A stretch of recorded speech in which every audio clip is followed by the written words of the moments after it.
Navia mentioned that she stayed in touch with Linny and the others after working together. Apparently, they've been at the docks distributing these strange pockets the whole time since.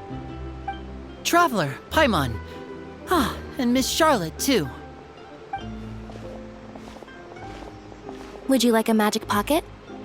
What sort of gadget is it? It's a wondrous bag that can be used to carry many things. The water level has returned to normal, but if you see any of your things floating around, you can use this to carry them. Or you could trick a friend into doing it for you. Trick a friend? I wonder which of my friends would fall for that.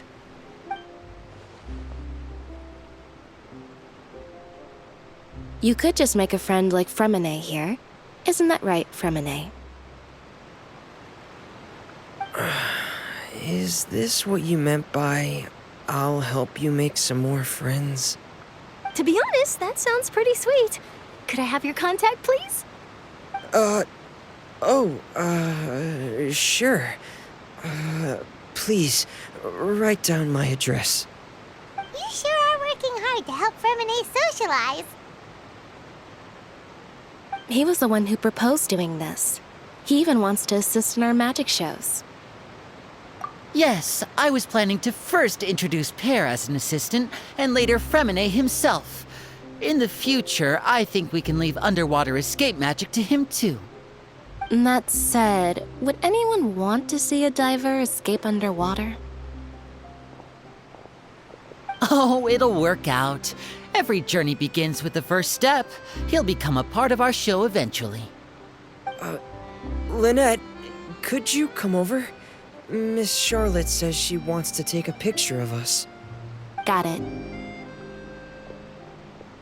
My, that Charlotte is rather perceptive.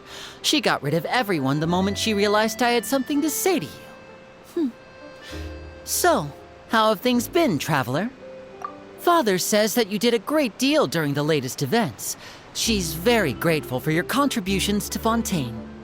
That's all right. We were more than happy to help. So, what's she doing now? Oh, I guess you haven't heard. Well, after Lady Farina left, Father and Monsieur Neuvillette opened negotiations, during which he gave Fontaine's gnosis to her as a diplomatic gift. A diplomatic gift? A gnosis? Yes, I was quite surprised at first myself. But when I thought it over, there were actually a number of things going for it. It could have been done as an apology for the incident with Lord Child, or as thanks for his help in tying the all-devouring narwhal down. Furthermore, Father did also lend significant aid to Fontaine and Poisson. Well, that's true, but this is a gnosis we're talking about. Doesn't this seem a bit irresponsible? I would agree, but I've also heard that it seems that Monsieur Neuvillette has had a significant change of heart regarding the matter. So there's some reason for this that only Neuvillette knows about? I suspect you'll have to ask him about that yourself. Yes, speaking of which, I did see him strolling around the entrance to the Fortress of Meripede a while back. Isn't he real busy and stuff? Paimon didn't think he'd have the time for that. But back to the topic.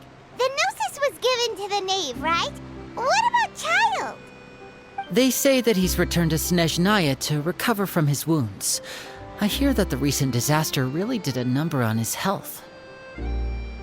That's true. When you think about it, we've had loads of run-ins with the Fatui. To think we'd be allied with them this time.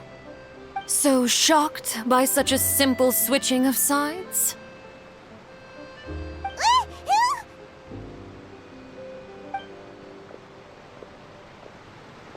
Father! Well, what do you know? Come to the docks to see how my children are doing and meet the Traveler by chance. Please do not pay my accomplishments in Fontaine too much mind. I would have done them regardless. Are you going to take the Gnosis back to Snezhnaya? That is our duty as harbingers, yes. Don't be too preoccupied with sides. The goal of the Fatui concerns not a single place or person, but the entire world. With such a grand goal in mind, it is inevitable that we must wear many masks.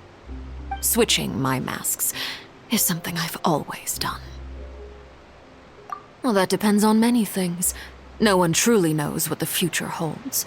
What good is honesty if you can't rely on it forever?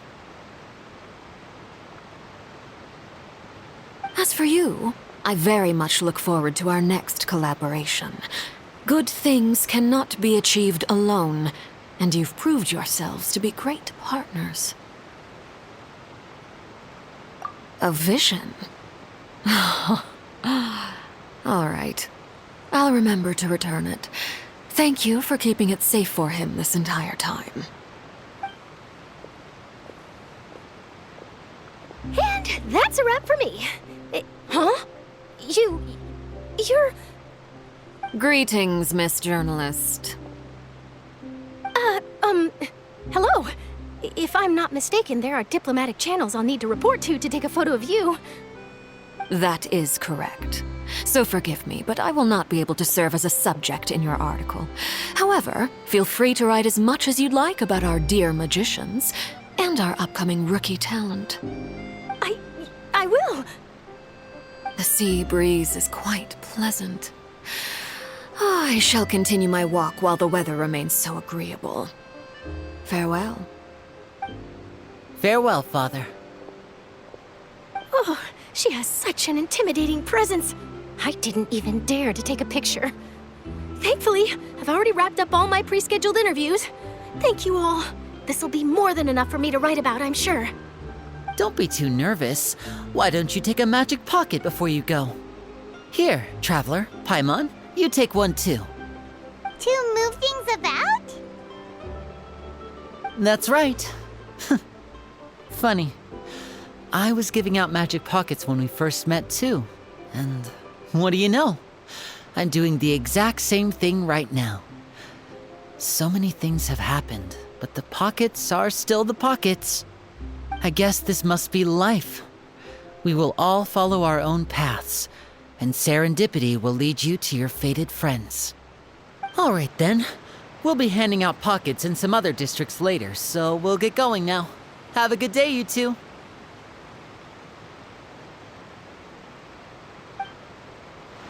Well, guess we sent Charlotte off. Shall we go see how Neverlette's doing? As long as he's not so busy that he doesn't have time to chat